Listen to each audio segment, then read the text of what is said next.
After nga namin gawin at ma-pick up na ni client yung ginawa naming waterproof sticker kanina, eto naman ngayon ang susunod kong gagawin. Maglilinis tayo ng mga kalat for today's video. At ayan nga, sinisimulan ko ng tupiin yung sinampay namin na halos 1 linggo nang nakasampay sa sampayan. Oops, sa mga mami dyan, alam ko may nakaka-relate sa akin na halos mag-abot na ang susunod na paglalabay, nakasampay pa yung mga damit. Nako, sa sitwasyon ko as working mom, lagi akong ganyan.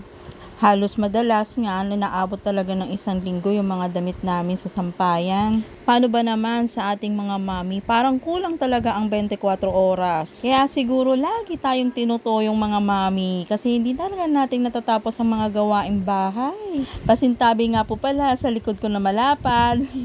Dito sa bahay namin, ang madalas ko lang namang nililinis ay itong kwarto namin. Sa sala, sa kusina, at sa ibang parte pa ng bahay, ang naglilinis ay si Mama Linda. Siya po ang mother-in-law ko na nanay ni Daddy.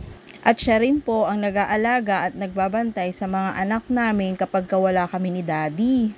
O, taas sa mga kamay ng mga mami dyan na maswerte sa mga biyanan. Aba, isa na ako sa tataas ng kamay. Kasi naman, wala talaga akong masasabi kung paano nilang alagaan at mahalin ng mga anak namin ni Daddy. Habang naglilinis nga ako dyan, ang nagbabantay at nag-aalaga kay Baby Emory ay si Mama Linda. Babalik naman tayo dito sa paglilinis ko. Ayan nga at natapos ko ng linisin itong mga lagayan namin ng abubot. Binabalik at inaayos ko na lang ulit itong mga abubot namin dyan. After ko nga ayusin at maibalik itong mga abubot namin ay sinimulan ko na ding linisin itong sahig namin. At dahil nga nilinis ko rin pati ang kisame namin ay pinalitan ko na rin itong aming bedsheet. Pinagpag ko nga muna itong bed namin and after ay binacuum ko rin para siguradong tanggal ang alikabok. At ayan nga't may nakisali na makulit na baby.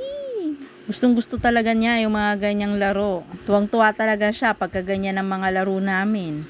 Binalik ko nga ulit siya sa daddy niya. After ko ngang maikabit yung bedsheet namin ay sinimulan ko na din palitan itong mga punda ng aming unan. Habang nagpapalit nga ako ng punda na yan ay lumapit na naman itong aking bulilit. Pinagpagan ko nga lang yung paa niya at nilagay ko lang siya dyan sa bed. Syempre, para safe si baby ay tinaas ko na din yung bed pants namin. O, ayan, kulong ka dyan. Alam nyo ba guys, napaka-useful talaga sa amin yung bed pants na yan. Kasi kahit anong likot ni baby ay hindi talaga siya mahuhulog sa bed. O, ayan, kitang-kita ang pagdapa niya. Buti na lang talaga may bed pants. Naku, kung wala, ayan, laglag sigurado yan. After ko ngang maglinis ng kwarto namin ay naligo na din ako. After maligo ay balik na naman ako dito sa aming shop. Dinoble check ko nga lang itong ginawa ni Daddy. Meron kasing customer si Daddy na nagpa-print na almost 500 plus na documents.